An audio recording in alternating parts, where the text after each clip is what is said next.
Here Where the Sunbeams Are Green, written by Helen Phillips, read by Mrs. Gladstone. Chapter 1. So here we are in this shaky little airplane high above the jungle, which is kind of very scary.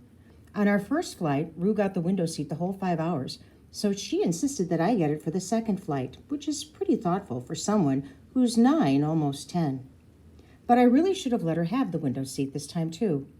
Even though I'm 3 years older than my sister, she's the brave one who loves flying and other dangerous things. Plus, I've been a bit more freaked out in general lately, ever since the weirdness began. The amazing view is basically wasted on me. The only way I can get through the wobbly ride is by pressing my forehead hard against the window, trying to pretend the jungle below is a huge green trampoline. And even if we fell out of the sky, we'd be totally fine. And then, right as I'm telling myself, "Listen, Madeline Flynn Wade, you need to calm down and get a grip," I see it. "There it is," I murmur. What? Rue yelps. "Where's what?" "There's the lava bird volcano." I lean back in my seat so she can peek out the window. Dad taught us that not all volcanoes have the classic volcano shape, but this one sure does. It's big and blue and very, very perfect. Volcan Pájaro de Lava. Ken, or Neth, corrects me from across the aisle where he's sitting next to Mom. "Volcan Pájaro de Lava," Rue echoes with perfect little accent. And I'm going, how come she has that super great accent when I've been studying Spanish for 3 years and she's only been studying it for 1? Just as we pass the volcano, 2 rainbows jump up out of the jungle and crisscross each other. They truly crisscross each other. Rue unbuckles her seatbelt so she can squeeze closer to me and see the rainbows better. And we go, "Ooh, rainbows," and start to feel really, really excited about what we're going to do this afternoon. Well, actually, Rue's been really, really excited all along. She always is. I'm the one who gets nervous about things. Anyway, Rue and I are gasping and squealing and feeling hopeful until we look across the aisle to make sure Mom is watching the rainbows, and instead see Ken/Neth whispering in her ear. Gives me an automatic stomachache. Dad would never have become friends with Ken/Neth if he'd known this was going to happen someday. Ken/Neth on an airplane with Dad's family, whispering things into Dad's wife's ear. But I liked Ken/Neth too.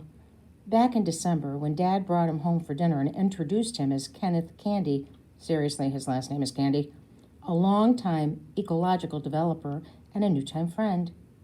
"New time?" Rue said, giggling as Mom sighed and added another placemat to the table. "Is that really a word?" "Ken's involved in that fascinating development in Central America," Dad explained to Mom, pinching her waist in the way that made her smile. "The one I've told you about, remember, that opened a couple of years ago? It's won the world's greenest spa award for 2 years running. They're doing revolutionary work in the field of environmental development. It's the way of the future, Via. And the location is unbelievable. Virtually untouched jungle on the flanks of a volcano. An ornithologist's dream," Dad paused. Ornithologist. That's an IST word. It's the study of birds, I believe. An ornithologist's dream, Dad paused, and all the enthusiasm drained out of his voice. Of course it would have been more of an ornithologist's dream a few years back, before the lava-throated volcano Trogon was confirmed extinct. Dad hates extinction, and he loves Central American birds. The most elusive bird in the world. Elusive. That would mean like rare, Dad said dreamily as we sat down to eat long before it went extinct. Spectacular plumage, but so shy, it hardly let anyone get a good look at it. So spectacular plumage would be the feathers on this particular bird. The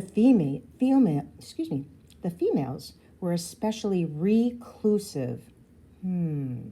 Reclusive. That means kind of like isolators. They hid. Even if you managed to spot a male, he'd never give you a hint about the location of his mate or their nest. They were monogamous, mated for life. Monogamous means You have one partner for your whole life. Elusive, reclusive, elusive, reclusive, Rue rhymed merrily under her breath, twirling spaghetti on her fork. Mom and Dad looked at each other, shaking her head. I still can't believe they'd built a spa right in the habitat of a rare trogon like that. Now, trogon is that particular bird. Former habitat, Ken Candy corrected her, chomping down on a big mouthful of spinach salad. Extinct, chewing, is, chewing, extinct, he said sadly, or at least as sadly as you can while chewing, almost as if someone from his own family had died. But really, it was more like someone from Dad's family had died, because Dad's the one who's the world-class ornithologist, otherwise known as the bird guy. What's that place called again, Mom asked. The Magma... Oh, hang on. I'm coming. La Lava, Ken Candy said with a spinach-toothed grin. La Lava Resort and Spa. I love lava, Rue said. It's like the planet's own hot caramel sauce. So, Mom said to Ken Candy, what exactly do you do for La Lava? Oh, mainly just some consultation about ecological development and that sort of thing. Ken Candy was smiling very brightly at Mom. I'm based here in Denver, but I travel there a few times a year. We need more people like you doing that kind of work you're doing, Dad said. Well, who knows? But I sure do love what I do, Ken Candy said, pretending he wasn't proud of himself. And not to talk business at the dinner table, he continued, but La Lava is seeking an expert ornithologist to help us track and catalog the native bird species, both for the benefit of our more curious guests and to further our green mission. What happened to the lava throat should never happen again. Ken Candy looked at Dad. Dad looked at Mom. Mom looked at Ken Candy. Interesting, Mom said. Very interesting. It's quite a dazzling array of avian life out there, let me tell you, Ken Candy added. I'm sure it is, she said. After dinner, Ken Candy pulled some candy from his pockets and offered it to me and Rue. He just so happened to have a mini Snickers, my favorite, and a mini Butterfinger, Rue's favorite. Since Candy is my last name, he explained with a wink. He was nice and also cute, even with spinach in his teeth, and I felt shy. Now I just wish Dad had never met him. Because look where we are today, Ken Slashneth, pointing out the airplane window at the rainbows and leaning in too close to Mom to whisper. Well, that's an omen if I've ever seen one, right, Sylvia? Uh-huh, Mom says absent-mindedly because she's thinking about Dad. I can tell. So an omen is kind of a sign, right, that something is to happen. And the rainbows around that volcano were kind of considered a sign that something was going to happen as they started to descend towards the La Lava Resort. When Ken Slashneth came over to our house back in February after Mom called him to complain because Dad's trip had just gotten extended for the first time, he asked us to call him Ken rather than Mr. Candy. Like Ken and Barbie? Rue said, staring down at him between the banisters of our wooden staircase. I was standing behind her, staring down at him too. Can I call you Neth instead? I said. I knew I was being mean, but I was mad and sad about Dad, and he seemed like the best person to blame. But instead of being offended, Ken Slashneth was charmed. He thought I was being friendly. That would be great, he said, looking up at me and Rue. That would be totally great if you called me Neth. No one's ever done that before. It made him feel special, like I was giving him a nickname. So I never called him Neth or Ken or anything except in my head, where he's Ken Slashneth. Rue can't sit still in her airplane seat. She reaches over across the little aisle and starts poking at Mom's arm, asking in a voice that's way too loud. What's an omen? Hey, what's an omen? Senorita, senorita, a woman's voice crackles over the loudspeaker and says a bunch of words in Spanish. Then again, senorita. Hey, Ruby, they're talking about you, Ken Slashneth says, pulling himself away from Mom's ear. The third time Ken Slashneth came over was back in March, when Dad had extended his trip for the second time. That day he called my sister Rue and I had to teach him that only 3 people are allowed to call Ruby by that. I nicknamed Rue when she was 3 and I was 6, so I get to decide these kinds of things. Ever since then, he's been careful.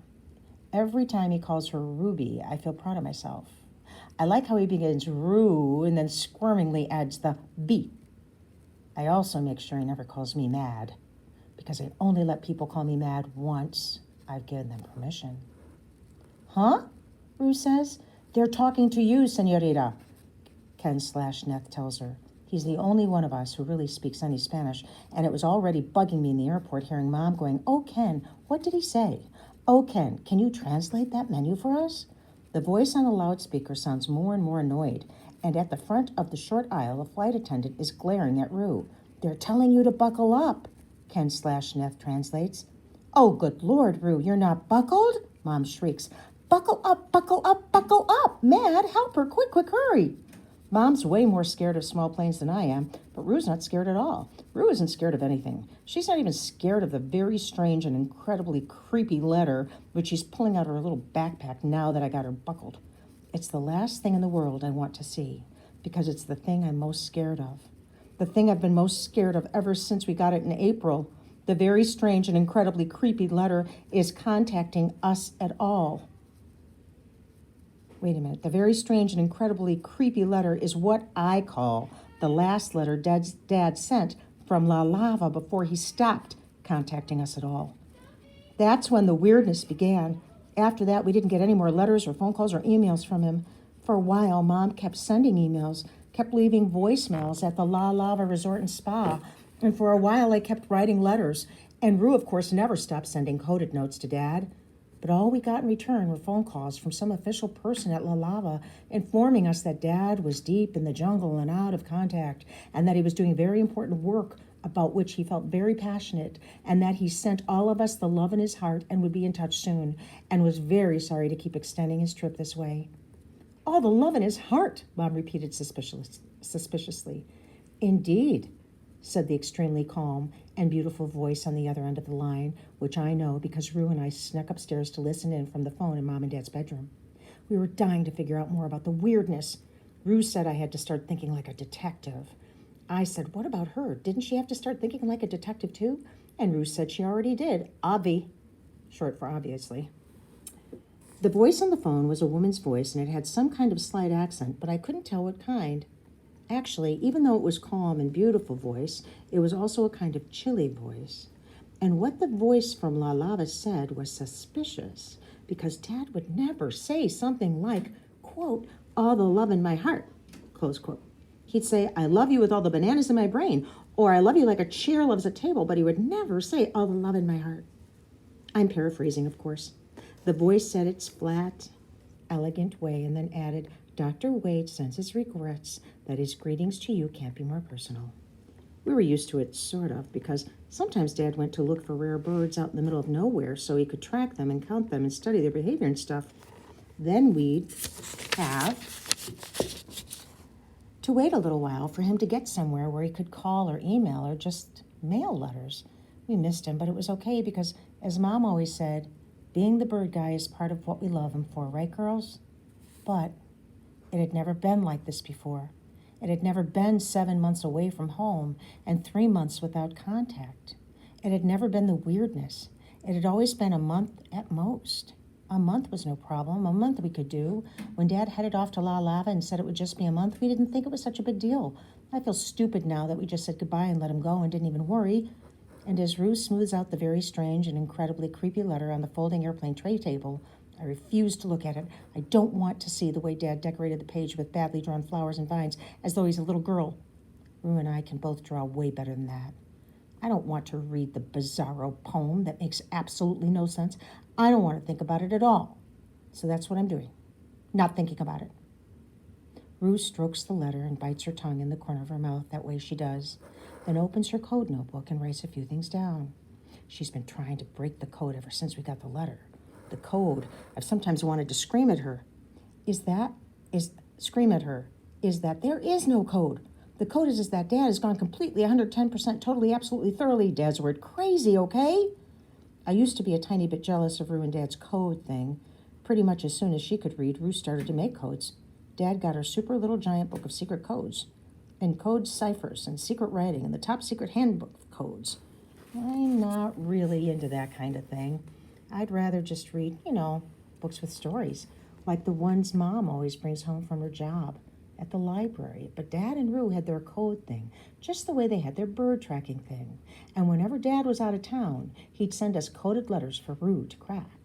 First, it would be not too hard, like flipping the alphabet so that you'd write a Z when you meant an A, and a Y when you meant a B. But then it got more and more complicated, and I lost track of it. And I had a small feeling of, hey, what about me? Back in January, when Dad first went to La Lava, before the weirdness, Rue didn't have too much trouble breaking Dad's codes. Those first few letters were exciting. He wrote that he was going to bring us lots of presents from the rainforest, rare extra sweet nuts and raw chocolate bars, and pretty little animals carved from jungle wood. He wrote Magpie and Kangaroo and Mama Bear. I have some really good news, but it's a big secret, so be patient. Magpie, sort of like the bird, and Kangaroo. That's what Dad liked to call us. Another good thing to not think about. Anyway, nowadays, I'm not at all jealous of Rue. I'm just glad I'm not the one who's obsessed with the freaky letter from Dad. I pull out my poetry notebook, which I've been using a ton ever since I made the New Year resolution to write a poem a day. But quickly I realize there's no hope of me writing a poem while I'm sitting this close to the very strange and incredibly creepy letter. It's too much of a distraction in the corner of my eye. I put my notebook away and shut my eyes for a few minutes. Hey, Rue, Kenneth says from across the aisle. I open my eyes to glare at him. B, Ruby, it's time to put your tray up. We're about to land. Hey, girls, listen to the flight attendant's announcements and... Hang on. It's a hard page turner for me. Oops. Sorry, guys. And see if you can hear any words you know from Spanish class. Gracias, you know that one, right? It bugs me a lot that anyone who overheard this would probably think Ken/Neth is our dad. Also, is there a single person in America who doesn't know the word gracias? But Rue doesn't seem annoyed. She carefully refolds the very strange and incredibly creepy letter, slides it back into its envelope, kisses the flap, slips it into her backpack, and locks her tray. The plane starts to descend, leaving my stomach behind with each jolt. Woohoo! Rue goes every time the plane jerks downwards, even though Mom has to grab Ken/Neth's arm, because she's so terrified. The little plane lands without anyone dying. Hey, Rue whispers to me as the plane brakes, her breath smelling like orange Tic Tacs. Do you think Dad is coming up with something special for when he sees us? Suddenly, there's a huge, hard lump in my throat. I can hardly wait to see him. I can't believe it's been 7 whole months. Something special, I say. What kind of thing? Well, Rue pauses, thinking, like a song he made up just for us or a cake with our names on it? Sometimes I feel so much older than Rue. I have no idea, I snap at her. He's probably actually doing work right now. I don't want Rue to know that my heart's swelling with excitement. It scares me to be this excited about seeing Dad. It makes me feel superstitious, like things might go extra wrong the more excited I am. I know if Dad were here, he'd tell me to take a deep breath. Slow and steady wins the race, Magpie. Slow and steady. But slow and steady is really hard to do because we're finally here. We're finally going to find out what's up with Dad. Rue and I have been begging Mom to take us to Dad in the jungle since March. I don't care if he's in the middle of the jungle. Rue said that back then, digging her fork into her mashed potatoes but not eating any. I don't even care if he's in the middle of the volcano. Just, 1, 2, C, Dad, I can't pull you out of school right now, Mom informed her. You're learning about the solar system. Solar system, schmolar system, Rue said. It's a work trip, Mom said quietly. It's not like Dad's on vacation. He's very busy. He wouldn't be able to hang out with you. Besides, it's dangerous for kids. I looked across the table at Rue to see if she realized that Mom wanted to visit Dad just as much as we did. But she was too young to notice. What's dangerous for kids? Rue demanded.